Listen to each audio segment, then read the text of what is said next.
Hello and welcome to another episode of Empower Apps. I'm your host, Leo Dion. We're joined again by Vadim Shpakovski. Hey Vadim, how you doing? It's cool here in Minsk, still warm, and we can keep talking about Xcode and Mac especially. Yeah. So yeah.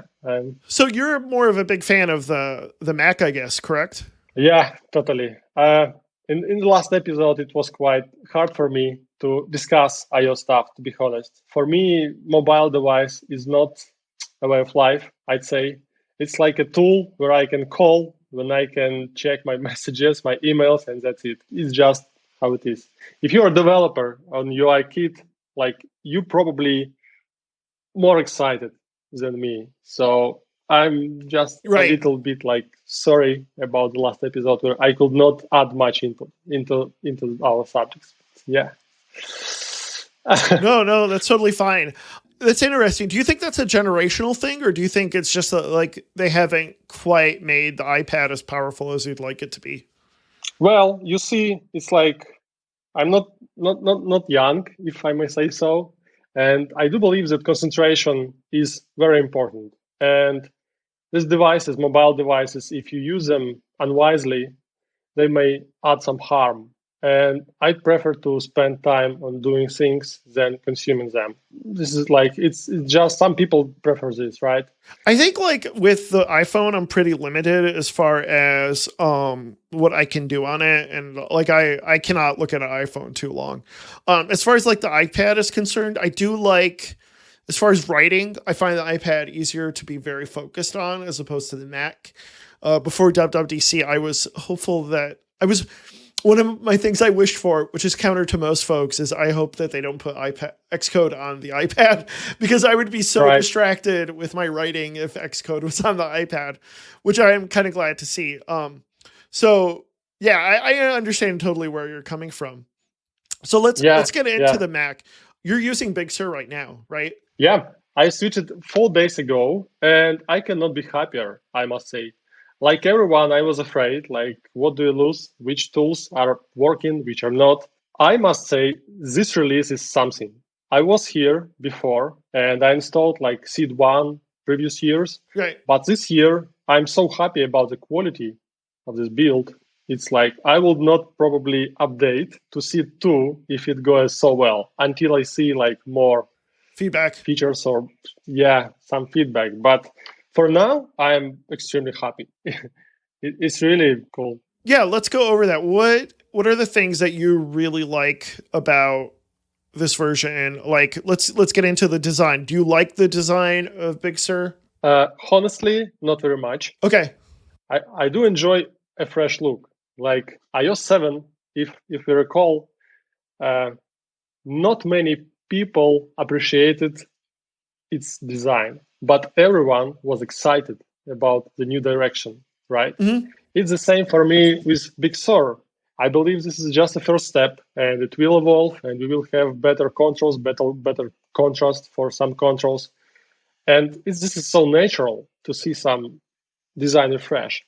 And I see a lot of critics in my circles because we are as Mac developers, we like criticize all the time, all the things, like, because we want them to be perfect. Perfect, yeah. But my point of view is that this is a great start, and it reminds you iOS, which in my opinion is a great thing. For instance, I do enjoy a new control center, which reminds you, like, it is iOS control center in essence, right? Right. But when you use it, when you start using it, I so like this, like, round buttons where like they are easy to click, and they are totally understandable what they do, and longer texts, like where before you could have a button like start, apply, blah. Now we have got like these longer phrases, and it is appreciated. It's like, this is a new direction. It's more like, it's richer, the design. Right. If you want your app to succeed, there's never been a better time to read up on App Store optimization. And AppFigures provides that just for you. As I've mentioned before, they have all these great articles and guides on App Store optimization, and you can check them out and help improve your ASO. Lately, they've also started doing teardowns of specific apps like Spotify, for instance, and show exactly how they're utilizing ASO to get the best possible download results. You could take a look at their resources page at appfigures.com/resources. You can also take a look at the link in our show notes below. Try AppFigures for free, and if you like it, use our special code EMPOWER3030 to get 30% off for the next 3 months and increase your download numbers. Again, use our special code EMPOWER3030 to get 30% off for the next 3 months. Thank you, AppFigures, for sponsoring our show. So I installed Big Sur on a second partition on my MacBook Pro, and then I installed Big Sur on a VM on my iMac that I'm using here. So last year I installed Catalina early, and I almost ran into an issue actually with one episode where I lost a recording. So like I'm super hesitant about jumping into Big Sur. As long as I can run Xcode, I'm fine. And then there isn't a lot as far as like last year you pretty much needed Catalina to do SwiftUI. And this year that isn't the case. Like there's definitely things in SwiftUI I can't do. But for the most part, there isn't a lot of breaking changes, which is really nice. As far as the user interface, I think my biggest gripe is the alert dialogue. So like, I don't know about you, but when I'm running Xcode and I get the weird alert dialogue that tells me either like, asking me some question, or for instance, like, hey, you're currently running the app. Do you want us to kill the app or kill the build or whatever you're in the middle of? If you call another build, that seems a little bit strange and unusual to me. And it also looks very much like a touch dialogue. Getting back to our discussion, as opposed to like a dialogue for somebody using a mouse and keyboard. Yeah, I can share my thoughts about alert because it's important part of new design, right? Yeah, very important. First of all, I believe that there is some utilitarian position here and some technical. So technically, in Catalyst, if you build it for Catalina, then there it reminds you iOS. You have the alert, it's centered, and all contents is like iOS. Right. And now in Mac, we have got this like small bridge from Catalina, Catalyst. And so they wanted to unite it somehow. I must say that it works surprisingly well. If you experience it, like when you use it, like I do like that it's center aligned as a design. Mm-hmm. And these buttons, they make more prominence, and text, absolutely. Again, they're intended for having bigger text, longer text. Right. And I believe this is a win, this one. Okay. Also, they help with design. The backend window, which the alert appears on top of, it is dimmed, which helps a lot. So I won't miss sheets from the older releases. Interesting. Okay. Yeah, I totally know what you're talking about. So have you done a lot of work with Catalyst? Yeah, I had some projects, some home projects, side projects, and I didn't enjoy it, to be honest, but I'm not into UIKit very much. As a Mac developer, I don't want to say some harsh words, but it's not the best experience. Go into it. I want to know. Do your harsh words. It is disgusting. It's like everyone spoke about. Like they are true. These people. They're like, I am with them. Like Catalyst is a mistake. Have you jumped onto any of the Catalyst stuff in the last, like anything? Has anything changed from last week that softens your opinion on Catalyst?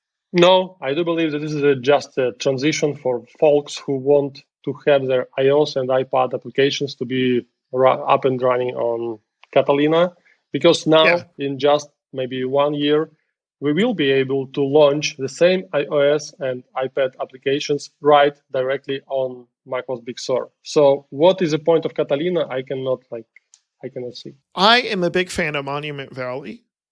But running Monument Valley on my Mac is so weird. Like they kept demoing it, and it was just like 99% of the fun of Monument Valley is using my finger to rotate stuff. Like, why the heck do I want to play Monument Valley on the Mac? And I understand it's like a cool demo, but like in real life, that doesn't seem weird. Like I am mostly on the same page with you when it comes to Catalyst, but the idea of like just running an iPhone or iPad app without Catalyst on the Mac seems like a worse option in a lot of ways. Do you know what I mean? Like, I think you either go, if you want to write a serious Mac app, I think you do AppKit or SwiftUI, honestly. But like I think Catalyst is better than just taking your iPhone app and just putting on the App Store for an App Silicon Mac. You know what I mean? Yeah, Leo, I cannot agree with you here. I'm very excited about iOS applications on Mac in their direct form.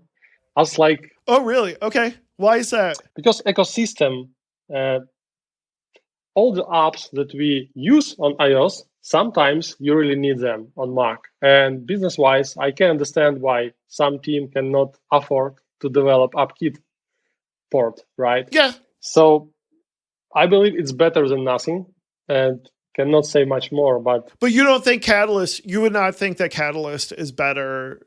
Do you think? What do you think is better then? Let's put it this way. Which is the lesser of two evils? Native iOS, like something that we had in simulators for years. I am fine if App Store or Mac App Store allows you to download their simulator versions, which could work like authorization. For instance, I prefer to have Google Docs iPad application on my Mac than no Mac at all, no Mac app at all. It's like like this, right? But do you see this Catalyst as a way? Like, I would assume that Catalyst brings certain customizations to your iPhone or iPad app so that it looks better on the Mac. Or you disagree with that? Does that make sense? It makes it like technically, I see what it means. Okay, I see why it was created, but in practice, it's such a dumb task. To be honest, as a developer, like I do appreciate some developers like PSPDF Kit.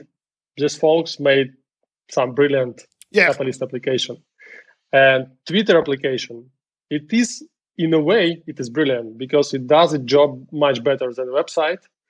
But when you use it, it's so unnatural that I'd prefer to launch a native iOS application from Twitter and know precisely that, yeah, this is iOS application. Gotcha. And I don't expect much from it. Interesting. Okay. We'll see how it goes. I'm curious because like it is like that. If there's any gripe I have about the current way things are, is more there is too many choices for building a Mac app. Like, so what do you prefer? I guess AppKit or SwiftUI? SwiftUI for sure. Okay. It misses like, yeah, we probably speak about this more, but SwiftUI is the future, definitely, in my opinion. Okay. So obviously a lot of the talk with the macOS, besides the big design change, is the switch to Apple Silicon. Are you getting a DTK? No, my country is not eligible, unfortunately. Oh, really? Yeah. Okay. Some folks from my team applied, and we are waiting for a unit. But, there is a channel, the Slack channel, not Slack channel, but there is a Slack for AppKit developers, AppKit abusers. Yeah. And right. Developers from there, they will be happy to help with testing. And they already expressed like, I will have a unit. So if you got an application, we will compile it and test it. And for me, this is so exciting. Like this way of like help to each other, like outsourcing your cloud CI. Yeah, nice. Yeah. I'm not worrying about it. I will not be able to touch it. And time will fly so fast. So we will have I'm in the same boat. Yeah. And if there's anything like they emphasized, I would say overemphasized. I don't know about you. In the keynote and State of the Union is your stuff will work on Apple Silicon. Like It was like everything but the kitchen sink, they would show you that it works. So you've got like virtualization, you've got Rosetta 2, you've got building universal apps. Like they are making sure, and it sounds like they're reaching out to a lot of open source projects as well to make sure that they work. And I would actually recommend watching the video on Apple Silicon, which was absolutely, I think it's interesting. Yeah. So I know like most of Swift stuff, it's basically ARM 8 is what it looked like to me, more or less, underneath the hood. Obviously there's customizations, but it's basically an ARM processor. But like, I don't think it's going to be that big of a deal for most apps to transition. I do believe that it will be a cake. And honestly, I consider it like this, and we discussed this with my online friends. In my opinion, this will be very lightweight transition. Yeah. I didn't survive the last one, we're using Rosetta, but Rosetta 2, at least when I check documentation and all those videos, and like when I spoke about this in labs, it must be quite easy to switch, because technically there is no reason to not compile Intel code or not recompile to transform Intel instructions into ARM instructions.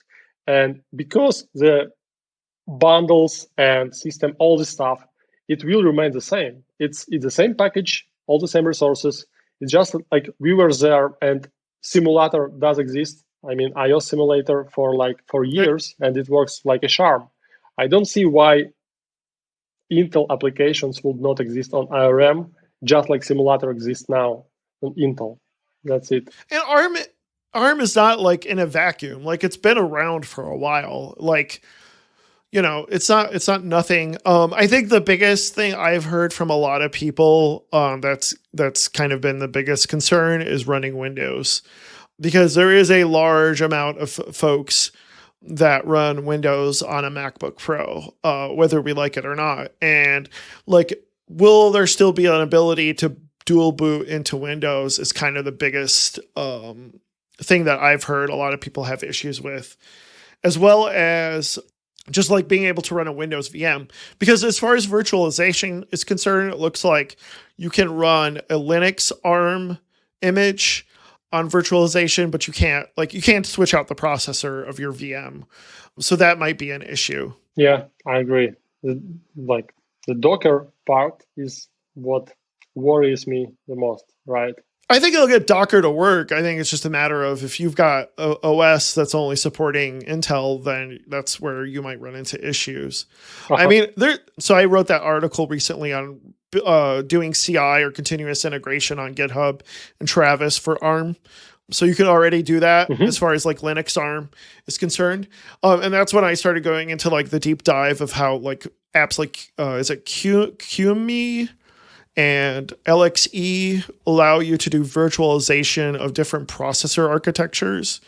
But that stuff seems really advanced, and it's like that once I deep dive into that, I'm like, oh, okay, like this is starting getting into be a waste of time. But like, I think that's something that they're going to have to look at, is allowing like some sort of virtualization of processors in some way, because I think developers will want that, and hopefully something that's not too slow. But we'll see. Yeah, we'll see. It's not clear at all at the moment, and all questions like bootcamp will probably go away, which is scary. Right. In my opinion. So we'll see. Or Windows finally works on ARM. It's a nice idea. From the past history, I'm not an optimist on this front, to be honest. Apple may cut and burn the bridge without any issues. I don't think that they will do too much to support bootcamp, etc. Right. So what was your experience as far as upgrading your machine to Big Sur?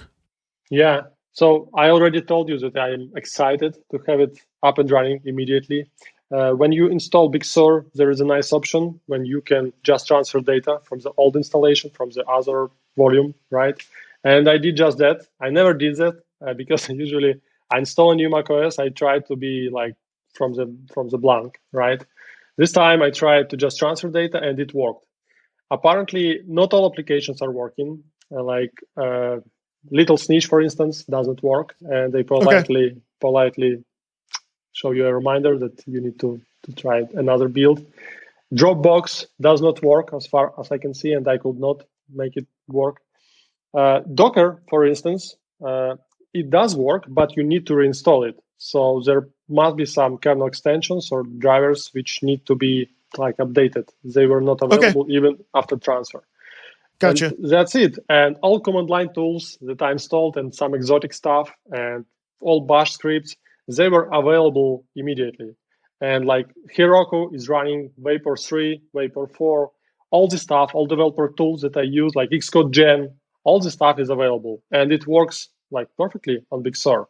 And I am now, like in my team, I am the only person who lives on Big Sur, which is like, and What have you tried building anything using the Xcode Universal version, where you can build for both Intel and ARM? No, I do believe that you need a different build of Xcode for this, right? Right. So there's two different builds. There's Xcode 12.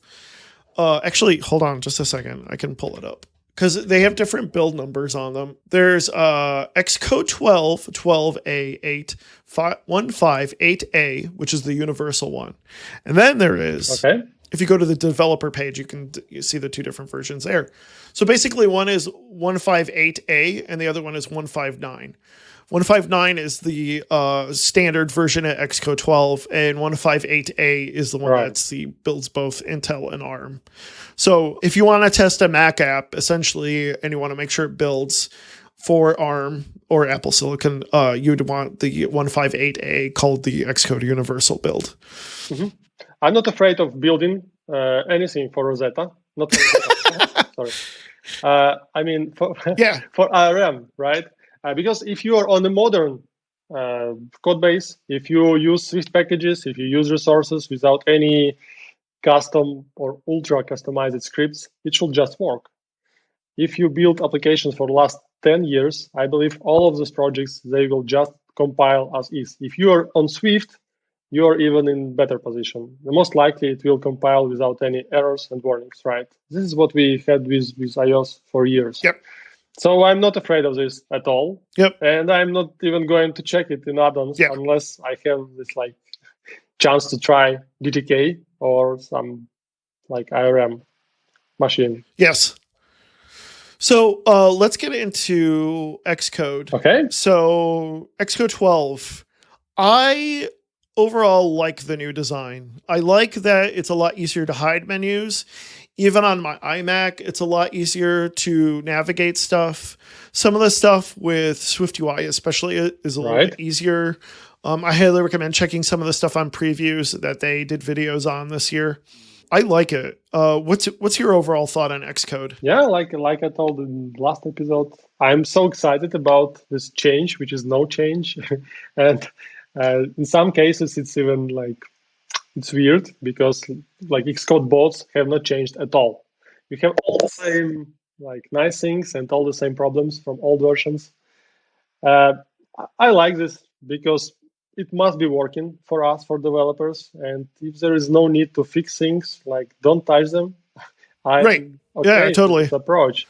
And this is what I appreciate. And the nice design refresh, like a new app icon, new icons for navigator and inspector panels, and configurable text size in the sidebar. It's so nice to have these small touches. And this is what we were asking all the time, right? Don't make any massive changes, just improve things. And I believe that this year, Xcode team nailed it, seriously. And also, not so evident, but interesting, because when you live in Xcode, you start appreciating smaller things. And in Big Sur, we've got new menus, for instance. And these menus came to Xcode as a result. And now Xcode experience is so much better because all these sub-menus that pop up from jump bar, for instance, they look so nice, I must say. And together with the sidebar, which is full page, it's much better experience in my opinion. And I do appreciate that Xcode has not changed much. Yeah, I agree completely. One of the big things is the improvement to how SwiftUI works on Xcode, Xcode previews, and being able to there was that whole video about visual elements, creating custom visual elements. Yeah. Did you watch that one? Yeah. Okay. All of them. Yeah. So that seemed really they're making it a lot more powerful than it used to be and a lot more useful as far as SwiftUI is concerned. Have you dabbled in some of the SwiftUI stuff in Xcode 12? I checked some sample code. Yeah. And looking at the library, we were there already. We had interface builder plugins. We had hacked version by Brandon Walkin with dark controls. And we saw this intervention into Xcode library before. But this one is special, this SwiftUI library controls. It's when you provide it almost like you do with previews, and they're available to SwiftUI code, right? I believe that this may work because it's no different from snippets, but these snippets are now have some visual representation. It is basically snippets which are exposed to Xcode library, right? Right. Exactly. So I don't see it as a new feature, which is like the most exciting thing ever. Sorry, it's just a small improvement, gradual improvement, and I appreciate this as well. I think it's like it's kind of reminds me of like web UI patterns, which I've seen a lot more frequently. Where it's like, oh, a button always looks like this on our website, and then all you have to do is add this button. And it seems like they're bringing that kind of paradigm to Xcode, which I think is going to be useful to like bigger teams, essentially, where you have the same UI elements and consistency in UI design. Right. In this case, it's even, in my opinion, maybe I'm not right here, but it's not like components, actually. It's like more like styles. Yeah, there you go. CSS styles, because when in SwiftUI, the value type, the struct component is something like an object, which is, you should not treat it as an object, in my opinion. You should treat it as a style, something that you will change and something that you apply and then modify all the time. This is how SwiftUI works, right? And maybe there will be some misconception for young developers how it works. Like they will be surprised that I'm dragging something into my application and it doesn't work. But it's not supposed to, right?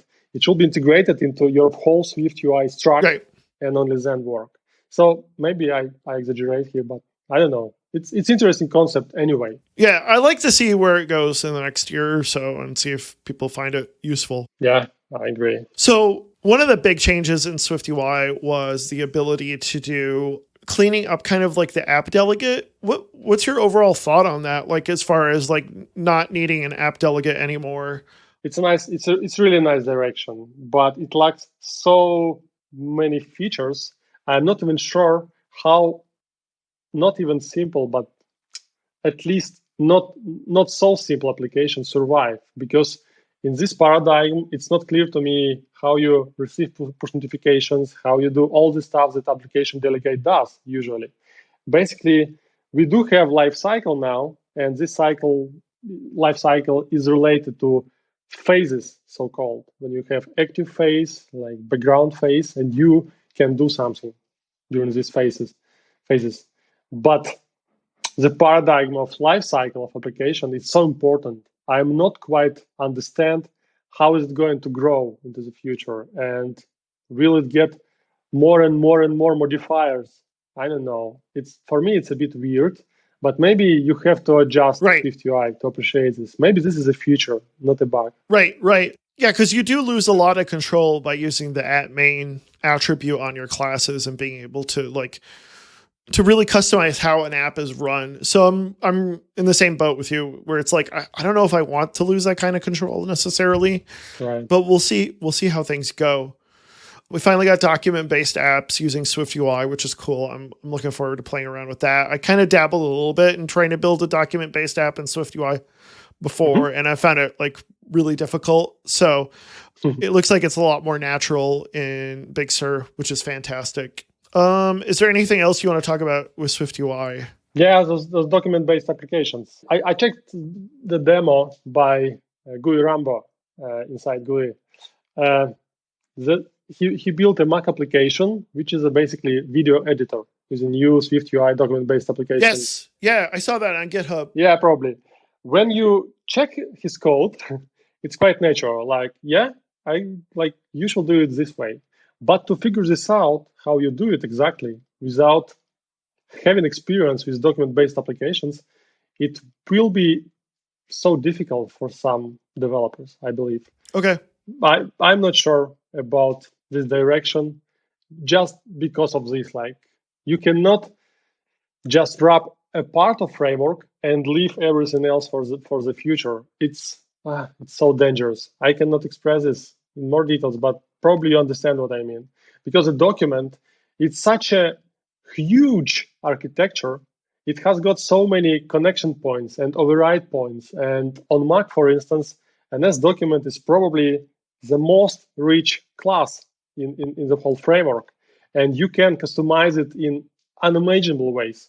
I cannot even understand how to mix and match this with like SwiftUI. Right. But yeah, we'll see. Maybe they've got some plan for this. We'll see. Because I'm interested enabling document-based app for Speculid, my icon builder. So I started dabbling into it, and I have like no experience with NS Document, so I kind of understand where you're going as far as how complex it can be. So I'm like really curious as somebody with like no experience with document-based apps is going to find the new way with SwiftUI and how that goes. Yeah. Hey folks, I wanted to let you know about the host of our podcast, Transistor FM. Transistor has been an awesome podcast host for the last 2 years I've used it. And what I really like about it is all the great features it offers people who want to really run a professional podcast. I love the automated integrations with Apple Podcasts, Google Podcasts, Spotify, MailChimp, etc. They offer really great analytics, which I use quite frequently. And they have updated their UI to look fantastic and be usable on the iPad as well. One thing I've been thinking about lately with a lot of the stuff in the news is the importance of running a independent podcast.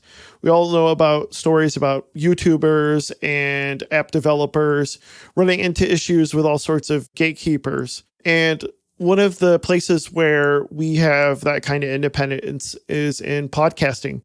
Unfortunately, there's some hosts which can have an inordinate amount of control over your podcast and act like a gatekeeper, like many of some of these other companies that we've been hearing about lately.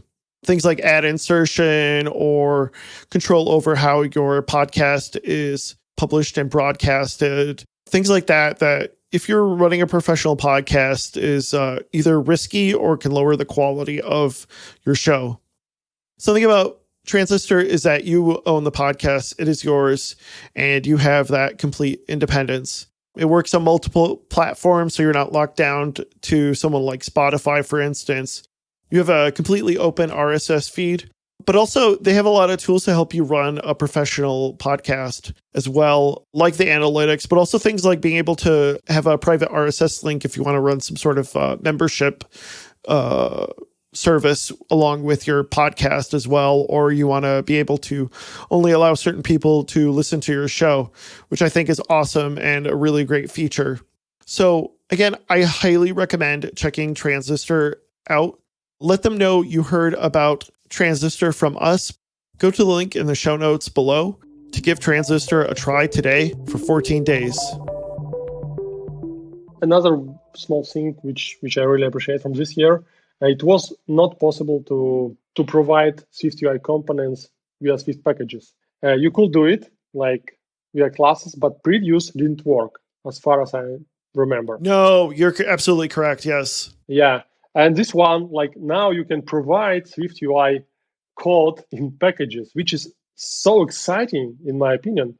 And if you add XC frameworks, when you can close this, we can finally provide like paid controls, right? Which is like I miss this from 2010. Right.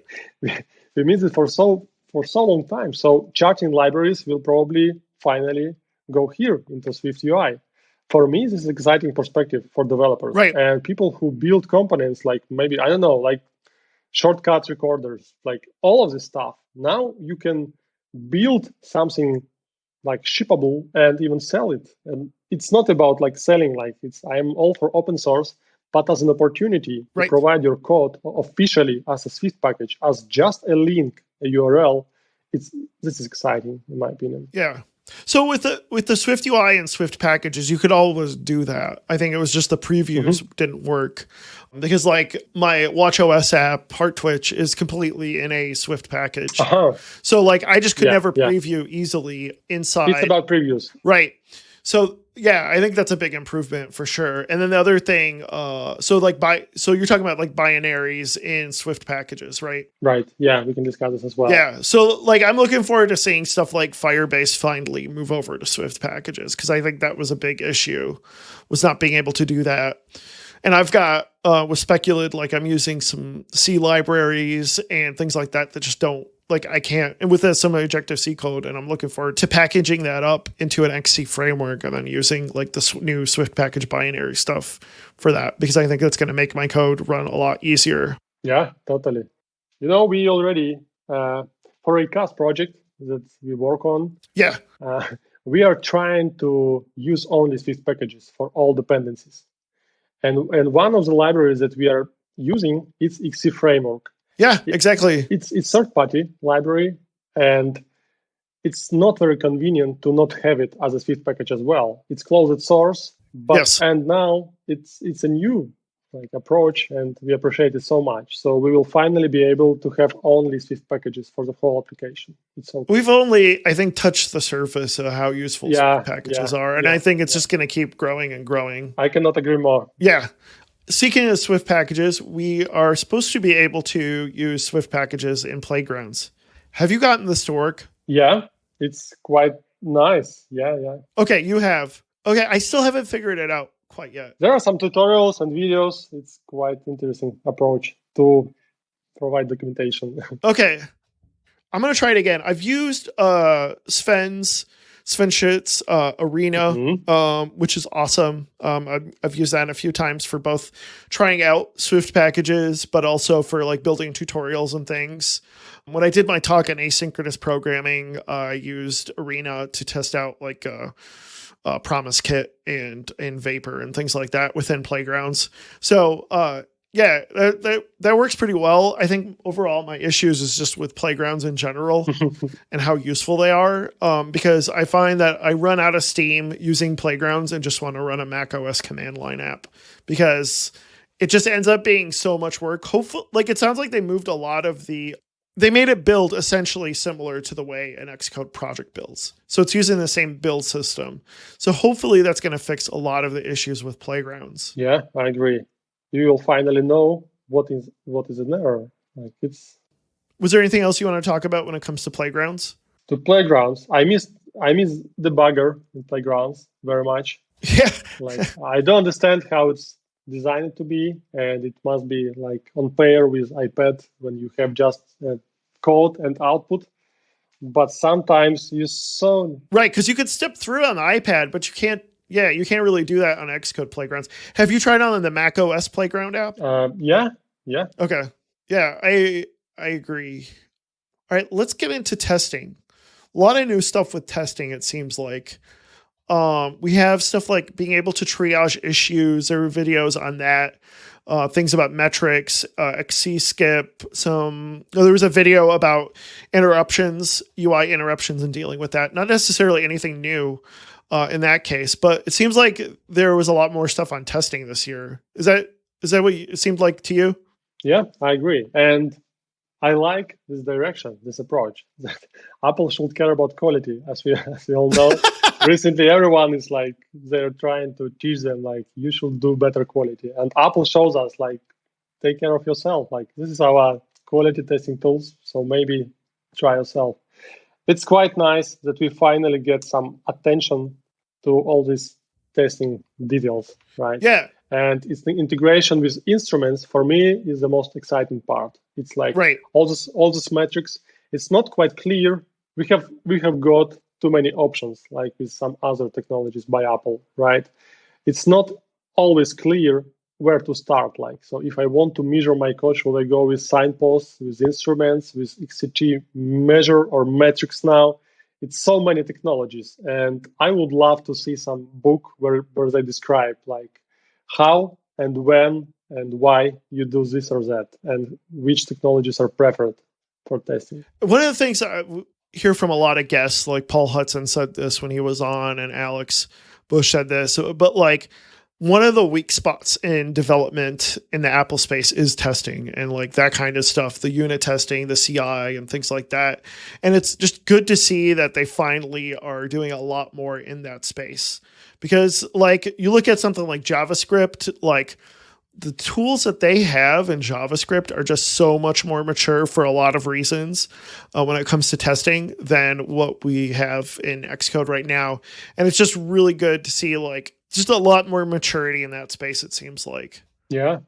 We are still looking forward to body build news, right? So hopes for some news, and maybe the next iteration with like some CI innovations, maybe all this XC test improvements somehow related, and we will connect the dots later. we'll see. We'll see about Buddy Build. Yeah. Yeah.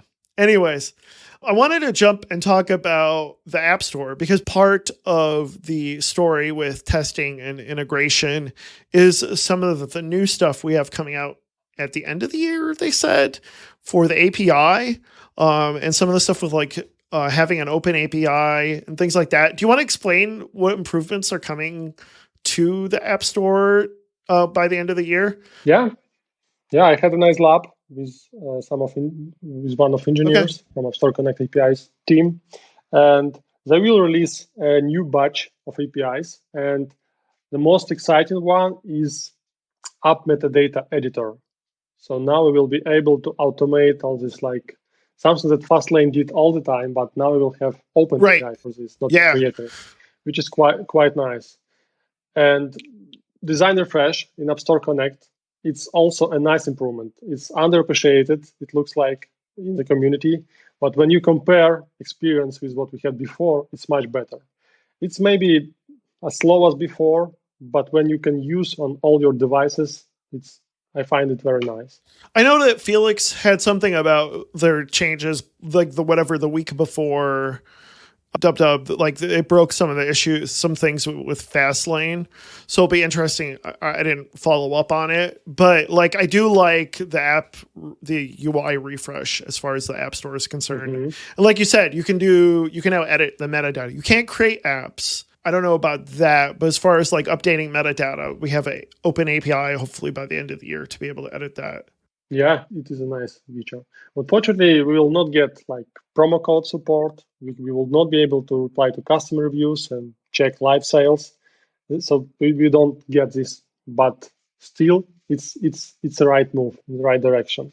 So we'll see more and more APIs. Yeah. Are you thinking of doing anything with NativeConnect to adopt some of the new changes, or nothing really affects you? Yeah, there are some plans for NativeConnect related to this, of course.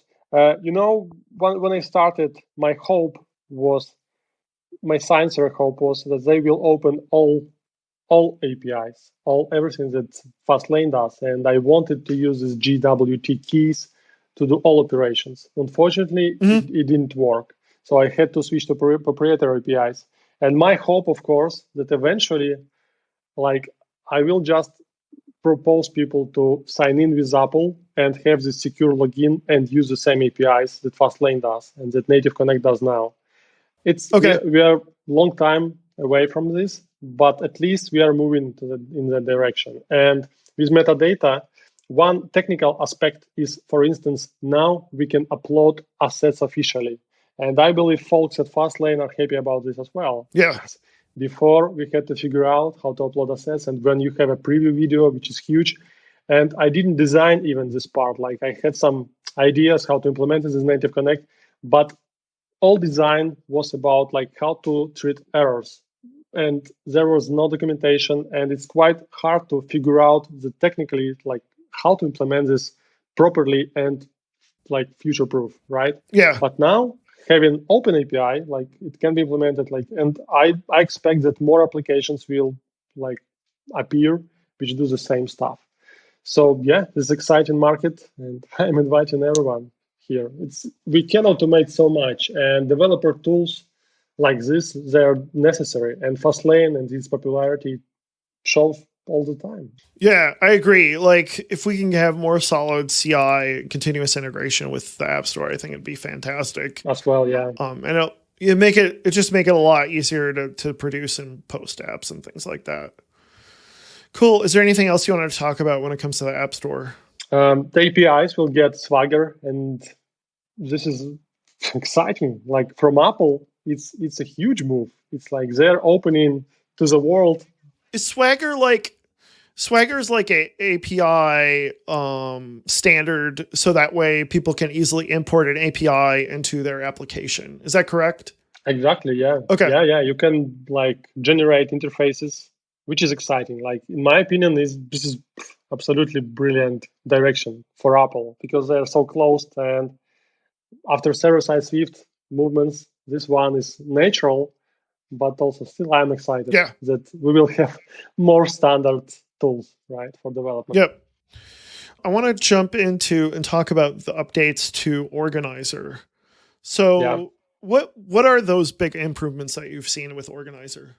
Yeah, it's not big improvements, I'd say. Like for iOS folks, you will have this new metrics charts. Unfortunately, this current privacy state on iOS, most people, of course, they do disable sharing data.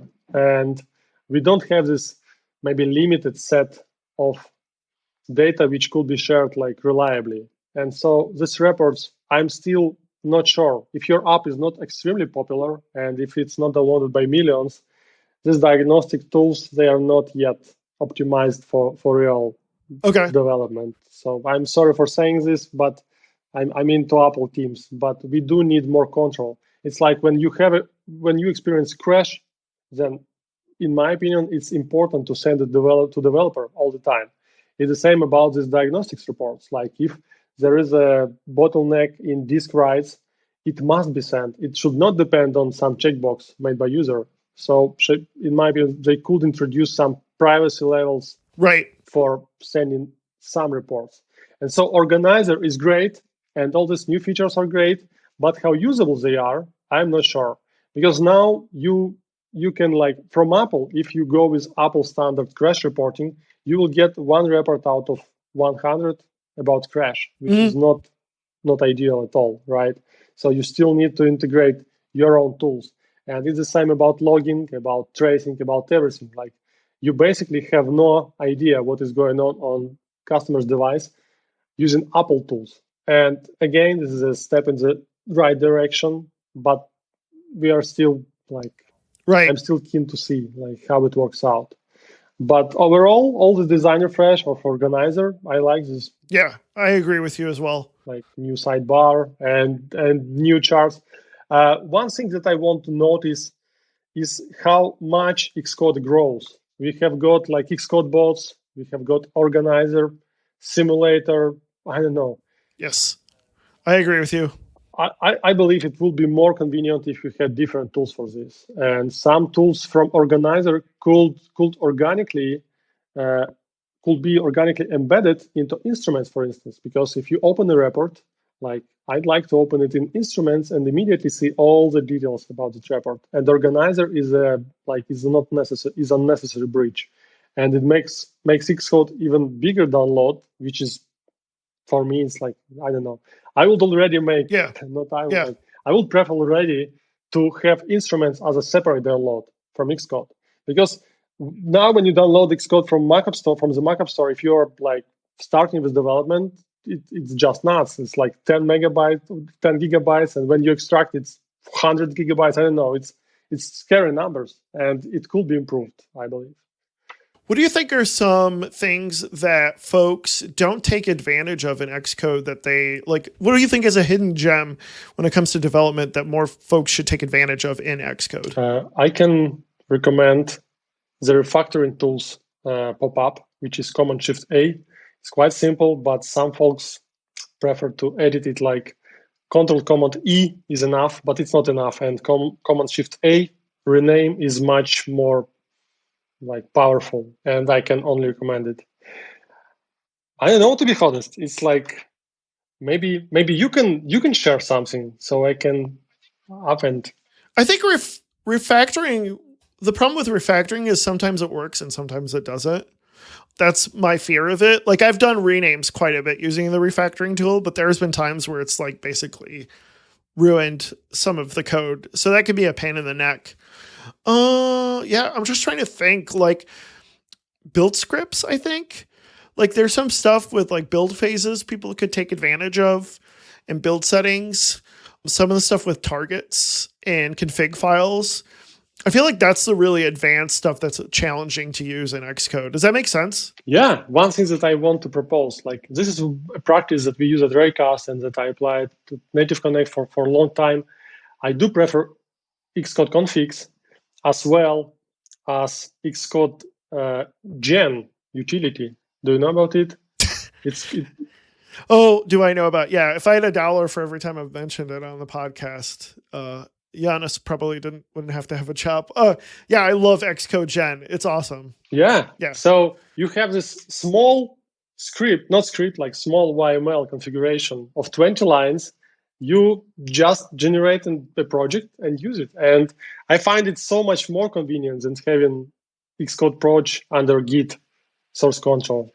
Do you check in your Xcode projects? No, not anymore. Not anymore. Okay, yeah, that's the same boat I'm in. I want to move all my projects over to Xcode and just the YAML file, because it's so much cleaner and easier to deal with than the massive Xcode files. And I've said that before. Like, I almost wish, like, I love it, but I almost wish it almost gets Sherlocked at some point, because it's like the way Xcode projects are so complex is I feel like it's a little bit dated in a lot of ways. I don't think it's as necessary as it used to be to make these projects so massive. So yeah, if you have not tried out Xcode, definitely give it a try, because it will clean up a lot of your Xcode projects quite a bit. So before we close out, I can't go an episode without raving about how much I love server-side Swift. And I was so excited to see Vapor being demoed in the keynote when they demoed it on a Apple Silicon Mac. That was awesome to see.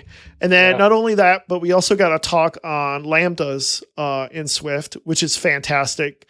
It seems like people ask that question, is Vapor production ready? I don't know what it would take, like, to prove people that Vapor is production ready. Like, you can run it anywhere. It's got testing. I think it's fantastic to see, like, Vapor being talked about, and server-side Swift and AWS Lambdas. Like, it's awesome to see that at DubDub this year. Don't you agree? I agree totally. And I tried AWS Lambda to deploy it, and I found a really great tutorial by Fabian.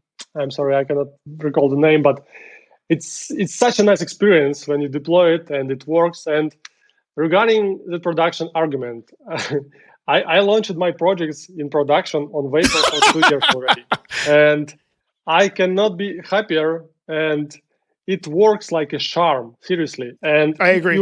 You should implement like additional steps, like to make it more reliable and more private and secure. But I don't believe that this is any different from other technologies. Like, I don't believe that Go folks just use a framework and call it a day. No, right. You always should work on improving your server side. And it's the same for Swift.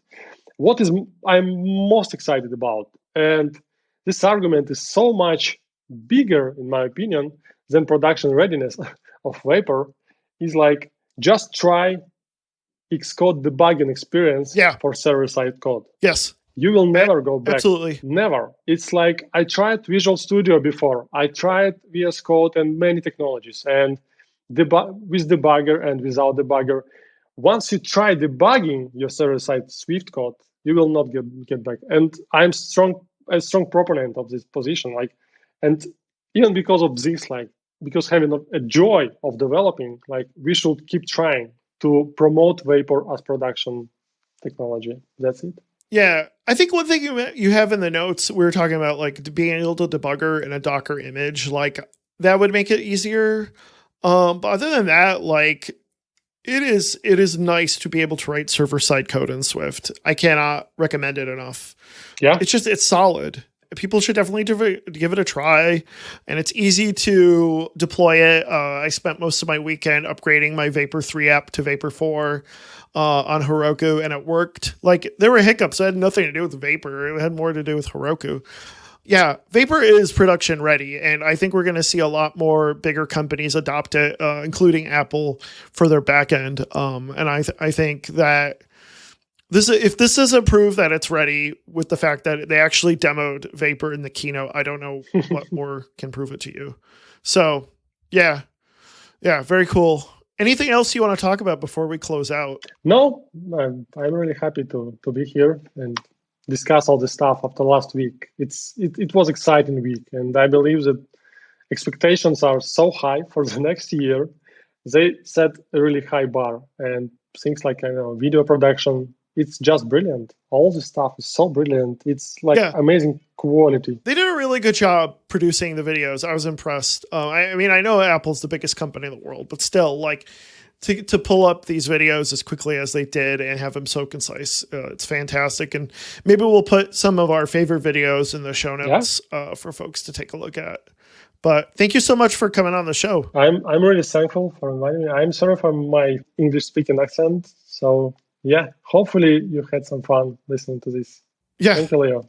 Yeah, thank you so much. Where can people find you online? I'm twitter.com Vadim Shpakovski, and there are all my life, technical life, which I want to share. And so thank you so much. And we'll be talking more about Dub, as you can imagine, throughout the rest of the summer. We'll have Majid on to talk about SwiftUI in our next episode. And then we'll also be having an episode with Lucas as well, talking more about macOS stuff.